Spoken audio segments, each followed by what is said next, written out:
Hello everyone and welcome back to a new Minecraft survival modded video. Today we are diving into some mods that allow us to do some really cool advanced technical stuff with energy and stuff like that. And we are also trying to get our hands on this thing over here. Let's get right into the video. So we are starting in this place over here where we made some stuff to do with storage in the last episode, and over here I have right now, because I have added some upgrades, I think about 80,000 in a few blocks and even more in some drawers. It's ridiculous. There's a few things that I want to show you. So if we just go down here, you can see that this is all just a little bit nicer than before. And we've got ourselves a few more drawers. There's a few things I have added, like the ender chest over here and this ender pouch. Because a cool thing you can do is you can color code ender chests. So this is a 3 black ender chest, and I've called it the importer. So wherever I am, I can just put stuff in the importer ender chest and it will go in there. And there's an importer over here that makes it go in here. You might have seen over here that I have been working really hard on getting myself a good energy source. Now this is quite beginner and it outputs I think about 160 RF or FE per tick, and the controller uses 86 or 68 FE per tick. And then I have gotten myself this over here. I've gotten a few machines which are just useful in general for all kinds of stuff, but that's a lot of technical stuff. I want to get into this jetpack. What we are going to need for this jetpack is we're going to need a few things. We're of course going to need a jetpack, that makes sense. And we are going to need free runners, because when we use a jetpack we don't want to get fall damage. And these free runners basically negate all fall damage. Okay, so first let's make this jetpack. To make a jetpack, what we want to do is we want to have some tin ingots and some steel ingots. I've already made those. Let's just make this jetpack with a basic chemical tank, which I already have. And boom, we have a jetpack. And that is actually easier than I thought it would be. But that is because I have already done a bit of grinding for these components. Now the jetpack runs on hydrogen. And to make hydrogen we have this electrolytic separator hooked up to an energy source and to a water source. If you just go over here you can see with a pipe it is hooked to a water source. And what this does, it separates water into hydrogen and oxygen. So when we turn it on and we put the basic chemical tank in here, it will fill up with hydrogen. So what we can do now is place this over here and put a jetpack in here, I think. So I don't need to go over here every time I need hydrogen. So that's really nice. I can just put it in chemical tanks and that's all set. So what we want to do as well is we want those free runners. So let's just make those. And those are done as well. Now these free runners, they need to charge like that. This gets a lot of energy. Wow, that's really fast. Anyways, these can get about a few thousand FE, and given that this only uses 68 FE per tick, that's kind of a lot. They're already charged right now, that's really nice. And a reason why I could charge that and use them everything else without it overloading is because of these two things. These are energy cells and it looks like they're already back, but these store a lot of energy and they're basically batteries, so that's really cool. So when I'm not using that much, these are just taking up energy, and when they're full and I am using a lot of energy, it just uses this stuff from the energy cells. So I'll be set for energy for a long time as well. Now let's look. This is also already set up. Now let's just test this out. I am really excited for this. Look at that! I have a jetpack and I have free runners. Now let's test out this jetpack. Whoa!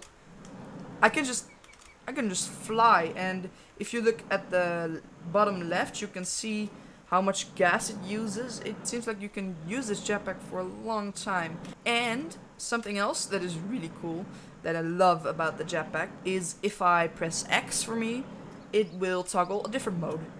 That is hover mode. This is basically creative, and this will be so useful for building. one more thing that I want to do with the jetpack is I want to make it better. Or better, I want to make it a, what's it called? A protected jetpack? An armored jetpack. Yes. Like that. Yes, we can. Armored jetpack. It has 8 armor and 1.5 armor toughness, which is a little bit less than my normal chestplate, and it doesn't have protection and vitality, so I don't have more hearts than normal. I don't have protection, but I'm willing to give that up because it does protect you a bit with the armor toughness and the 8 armor. Now, it's been quite a while. I don't really want to name how long it's been because I've been flying with this jetpack, just flying around for quite a long time. So, now that that is done, I want to get into something else. I want to get into the mod called Flux Networks.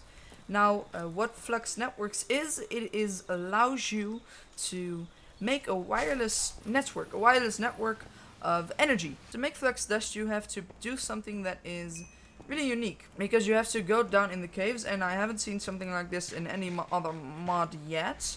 What you need to do is go to bedrock and place an obsidian above the bedrock, place redstone dust underneath it, and then left click yes, left click the obsidian, and that's turned it into flux dust. I have a stack of flux dust now. Now what we can do now with this flux dust is, if we come over here and type in flux, we can create these flux cores. Make a few of these like that. We can make stuff like the flux block and flux plug and flux point and everything.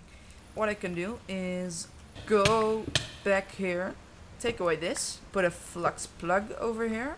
If I'm right, I can say please select a network, no, create new network, Sticky's network. I like it, no need for password. I like this color. I'm the only one on this. Okay, so I have a network selection right now.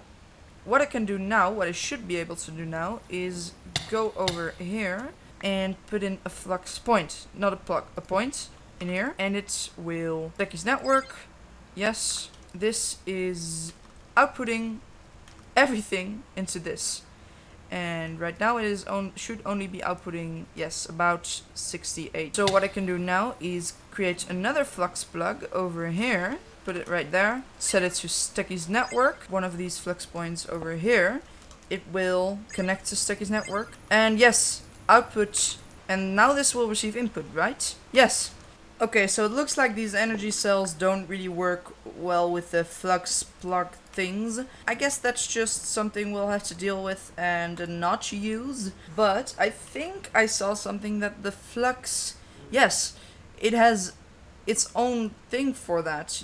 It is a flux storage with just a few flux blocks and some glass panes. So this will now replace that thing over there. I think I can just select my network and it will just slowly fill up. Yes, I think that looks really cool. I think it looks cool enough to just set it in a corner over here, and we will have storage, and it looks like it's a fluid, but now I have 1,000,000 FE stored right here, ready to be used when something is overloaded. Now there is still another thing I want to do with the flux thing. There have been a lot of flux things. If I get a flux controller, it would enable wireless charging, and it's quite easy to make. It isn't that expensive, so let's just make that. And what this flux controller basically allows me to do is, if I right click it and I go to the wireless charging tab, you can now see that I can select things it will wirelessly charge. As you can see, my free runners are on, and if I'm right and I select my armor slots and I click apply, oh, of course, wow, if I click enable wireless and then click apply, now yes, this is charging up, this is slowly charging up. This is really nice, and I think, if I'm right, I'm not 100% sure, but if I'm right, this goes everywhere. This doesn't have a limit, so I'm not sure, but let me just test this out. Well, I think the best way to test it out is just going to the nether. If it works interdimensionally, then that would be really nice. Then I would just have free runners that are always charged. So let's just fall from a great distance.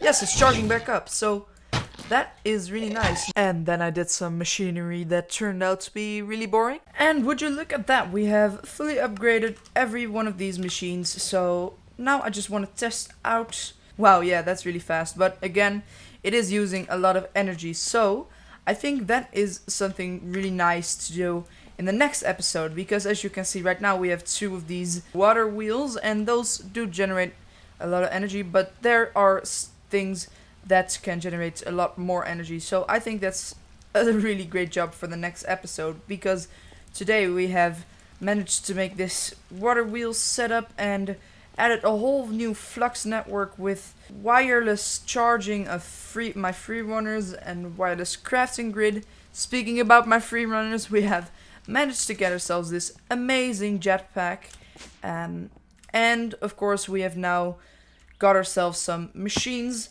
that are really useful for making a lot of other stuff that are also fully upgraded.